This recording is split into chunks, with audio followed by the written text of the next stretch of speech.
No corredor equante da escola secundária de Camões em Lisboa, o punho de João colidiu com força contra o maxilar do colega que o insultava sem piedade. "Não se atreva a chamar o meu namorado de bicho outra vez", gritou ele enquanto o outro rapaz caía no chão com o nariz sangrando e o eco de risos nervosos dos alunos ao redor. Em menos de uma hora, o diretor chamou João ao gabinete e anunciou a suspensão imediata por violência, ignorando completamente as semanas de bullying que ele e Tiago sofriam por serem gay. O ar no gabinete parecia pesado como chumbo, e João, com apenas 18 anos e quase a terminar o secundário, sentiu o mundo desabar à sua volta como uma onda que arrasta tudo. Tiago, o seu namorado há 8 meses, esperava no pátio com os olhos cheios de lágrimas, apertando as mãos frias de João com desespero. "Isto vai destruir tudo o que construímos juntos, João. Os meus pais já estão a questionar porque eu chego tarde e agora isto." "Como vamos explicar?", murmurou Tiago, a voz tremendo de medo e amor misturados.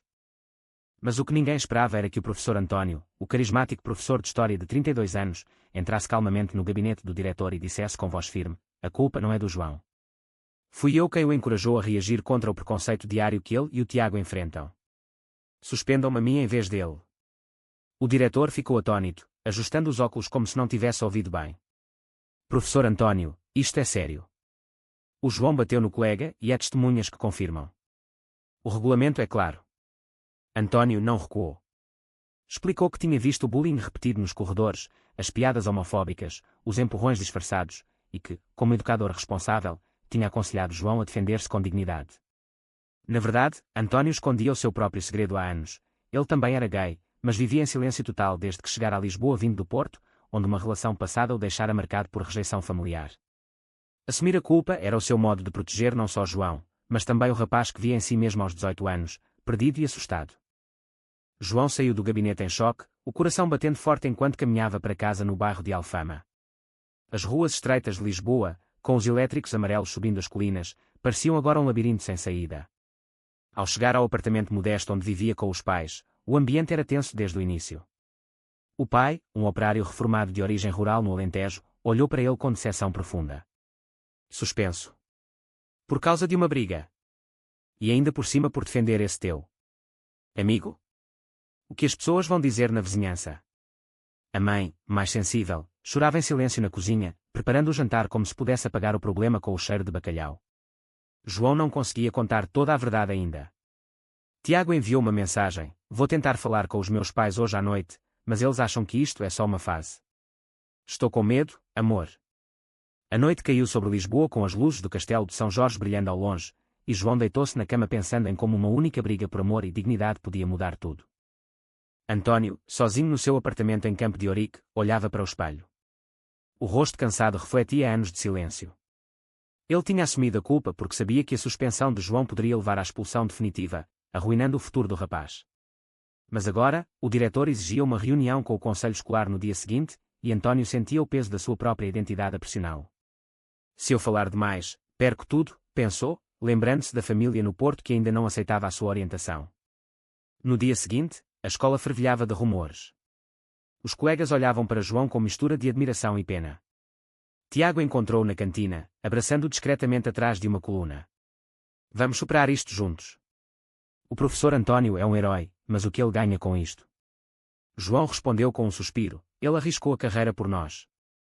Não sei porquê, mas sinto que há mais nesta história." A tensão subia lentamente, como o Tejo subindo com a maré, e João começava a questionar se defender o amor valia o preço da família e da escola.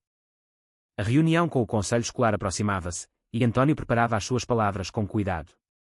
Ele não contara a ninguém que, anos antes, tinha perdido um emprego similar no norte por causa de rumores sobre a sua vida privada. Agora, em Lisboa, a cidade mais aberta de Portugal, ele via uma oportunidade de mudar algo. Mas o custo pessoal era alto. João, enquanto isso, falava com Tiago ao telefone tarde da noite: "Os meus pais querem que eu mude de escola. Dizem que isto é influência má. E tu, como estás com os teus?" Tiago respondeu com voz quebrada: "Eles suspeitam. Disseram que se continuar assim, vão cortar a mesada. Mas eu amo-te, João. Não vou desistir." As palavras de amor misturavam-se com o medo, criando um nó no peito de João. A primeira noite de suspensão passou assim, cheia de dúvidas e lágrimas contidas. António, no seu sofá, bebia um café frio e pensava no rapaz que protegia. "Talvez seja a hora de eu próprio me defender também", murmurou para si mesmo. A história apenas começava a desenrolar-se, com as consequências a espalharem-se como ondas em águas calmas. A manhã seguinte trouxe a reunião do Conselho Escolar no auditório principal da Escola Secundária de Camões. O ar estava carregado de expectativa, com pais e professores sentados em filas apertadas. João entrou acompanhado pelos pais, que mantinham um silêncio rígido de quem não compreende. Tiago não pôde estar presente por causa das aulas, mas enviou uma mensagem de apoio: estou contigo em pensamento. Lembra-te do que somos um para o outro. António, com o terno habitual e o cabelo bem penteado, sentou-se à frente, pronto para defender a sua posição. O diretor abriu a sessão com tom sério: o caso envolve violência e possível incitação. Professor António, explique-nos por que assume total responsabilidade. António respirou fundo e falou com clareza: eu vi o bullying homofóbico contra João e o seu amigo Tiago há semanas. Como educador, disse ao João que não se calasse mais. A briga foi consequência direta do meu conselho. Por isso, a suspensão deve ser minha, e o João deve voltar às aulas. Os membros do conselho trocaram olhares surpresos.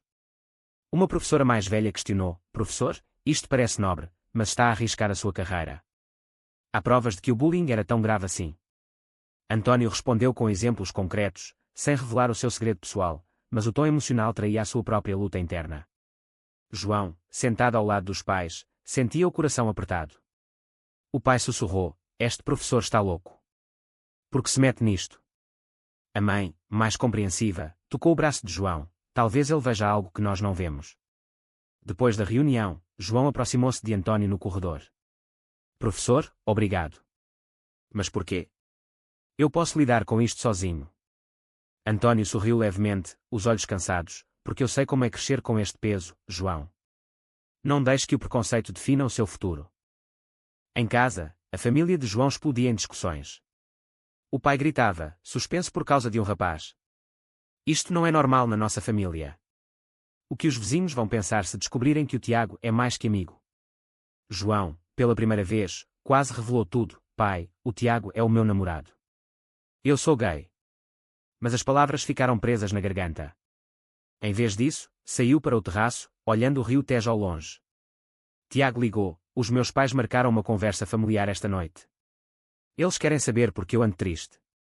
Vou contar parte da verdade. A conversa com Tiago durou horas, cheia de promessas e medos. Se os nossos pais não aceitarem, o que fazemos? Fugimos para o Porto ou ficamos e lutamos?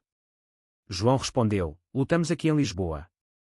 O professor António mostrou que é possível. Enquanto isso, António enfrentava o seu próprio turbilhão.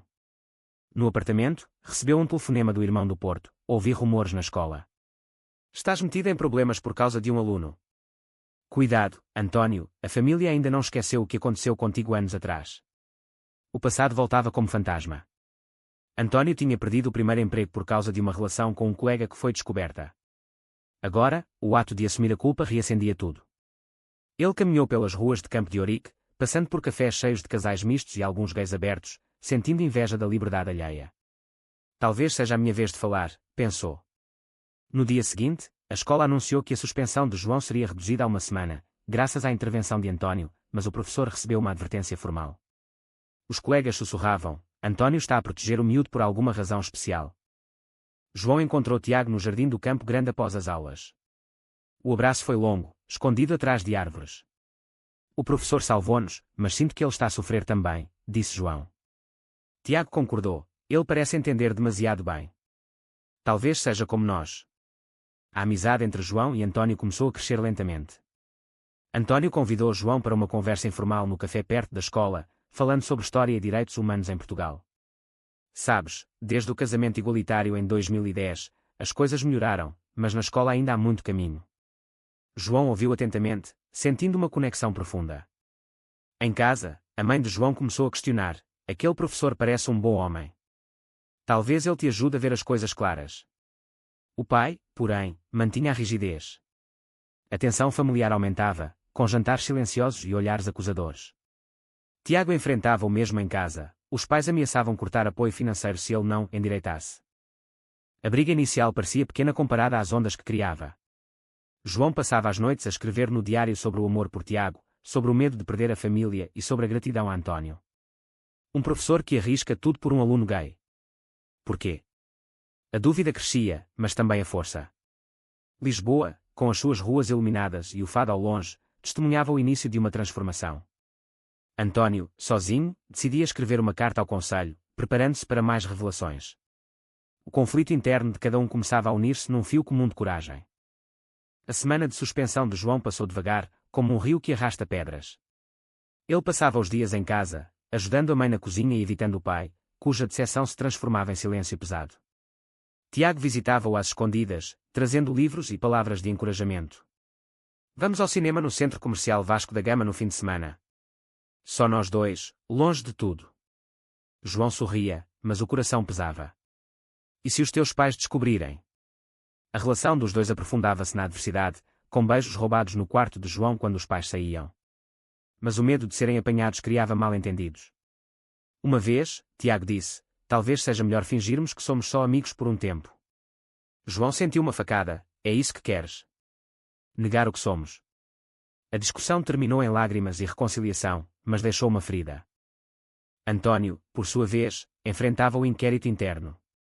O diretor chamou-o para uma conversa privada. Alguns colegas dizem que a sua defesa foi demasiado pessoal. Há algo que deva saber. António negou, mas o suor na testa traía o pânico. Ele lembrava-se do namorado de há 5 anos, em Coimbra, que o abandonara quando a família descobriu. Agora, proteger João era a sua forma de redimir o passado.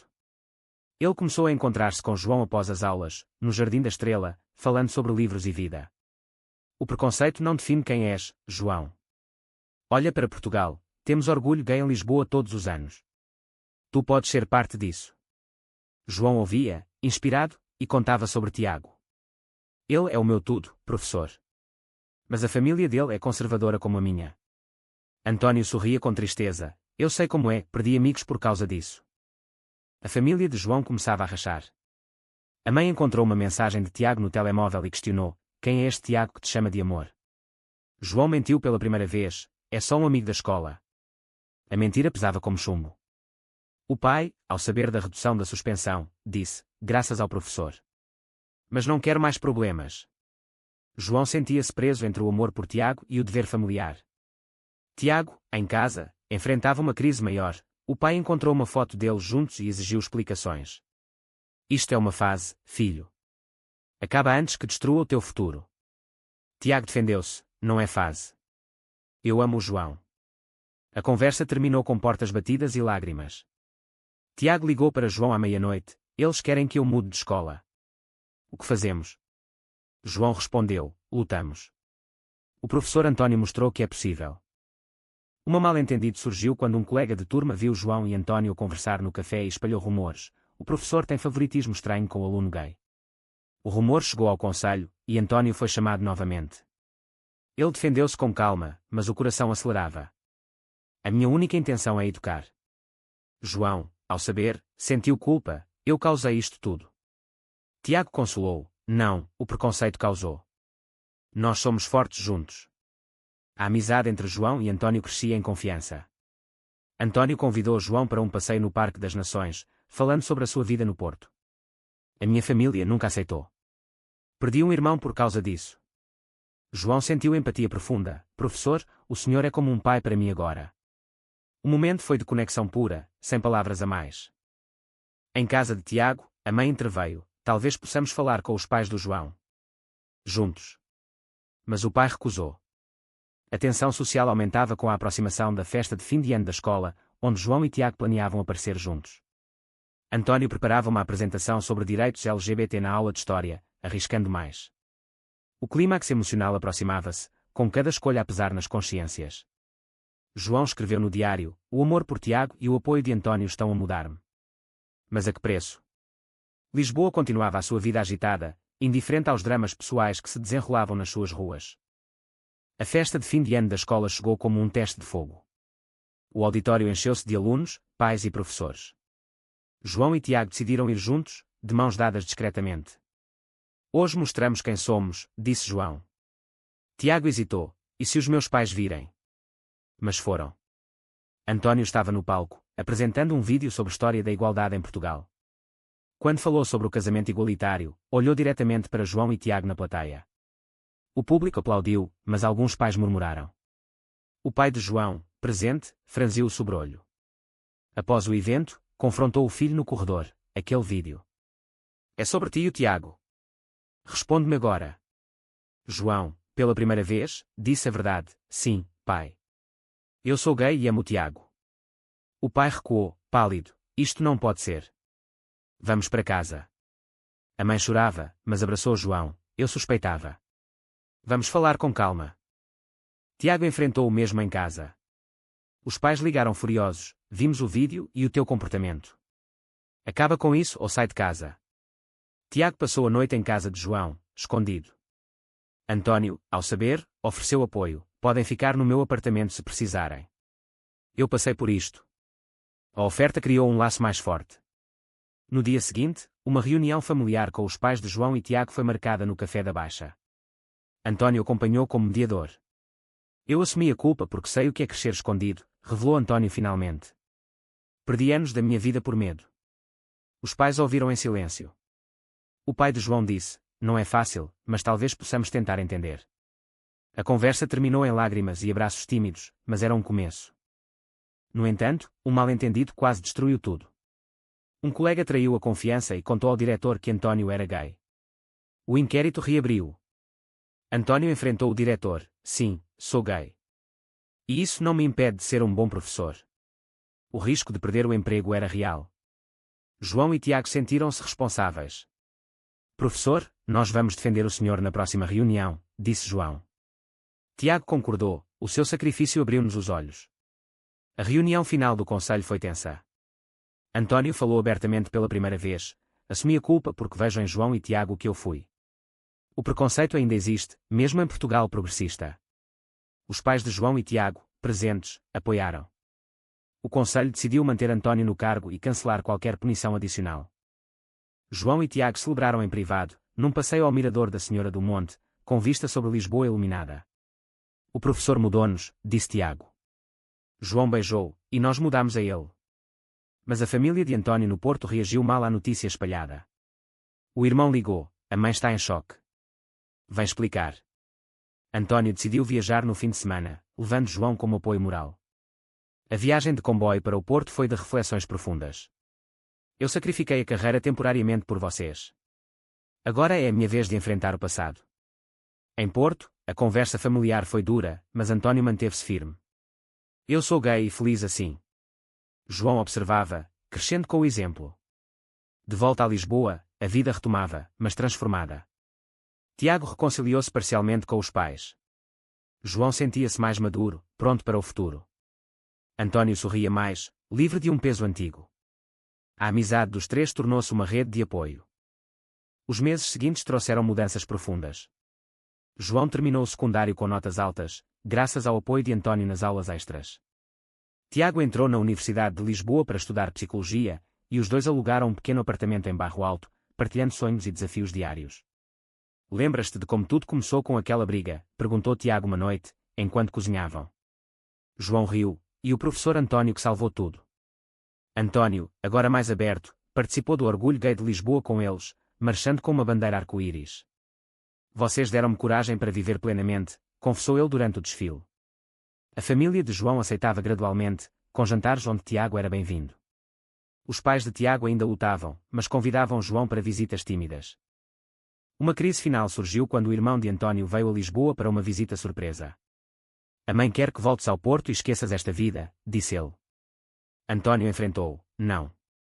Aqui em Lisboa encontrei a minha família verdadeira, João, Tiago e os alunos que ajudo. João e Tiago apoiaram-no na conversa, mostrando como o sacrifício inicial tinha criado laços indestrutíveis. O irmão recuou, impressionado. Talvez eu tenha julgado mal. A reconciliação familiar de António completou o ciclo. No verão, os três viajaram para o Algarve, caminhando pelas praias de Albufeira. António disse, o meu ato de assumir a culpa não foi só por vocês. Foi por mim também. Aprendi que o amor e a verdade libertam. João respondeu, e nós crescemos com isso. Agora sabemos que não estamos sozinhos. A vida em Portugal continuava, com os seus contrastes, a cidade aberta de Lisboa e as raízes conservadoras do interior. João planeava estudar direito para defender direitos LGBT. Tiago focava-se em ajudar jovens como eles. António continuava a ensinar, agora com workshops sobre inclusão. A amizade evoluiu para uma irmandade de apoio mútuo. Uma noite, no terraço do apartamento, olhando as luzes da cidade, João disse: sem aquela briga e o teu sacrifício, professor, eu estaria perdido. António sorriu, e eu também. Tiago abraçou os dois: somos uma família agora. O crescimento emocional de cada um era evidente, João deixou o medo para trás, Tiago ganhou confiança, António encontrou paz. A sociedade à volta mudava lentamente, influenciada por histórias como a deles. No final de tudo, sentado no mesmo café onde tudo começou a mudar, António olhou para os dois rapazes e sentiu gratidão. Lisboa, com o seu fado e o seu sol, tinha sido palco de uma transformação profunda. O amor entre homens, em todas as suas formas, romântico, fraterno, mentor, tinha triunfado sobre o preconceito. Mas as lições permaneciam, cada escolha traz consequências, cada sacrifício abre portas. João e Tiago planeavam o futuro juntos, de mãos dadas abertamente. António olhava para o horizonte, pronto para novas batalhas. A jornada não terminava, apenas evoluía. Assumir a culpa por amor e justiça é sempre heroico ou pode destruir inocentes? Verdadeiro ou falso?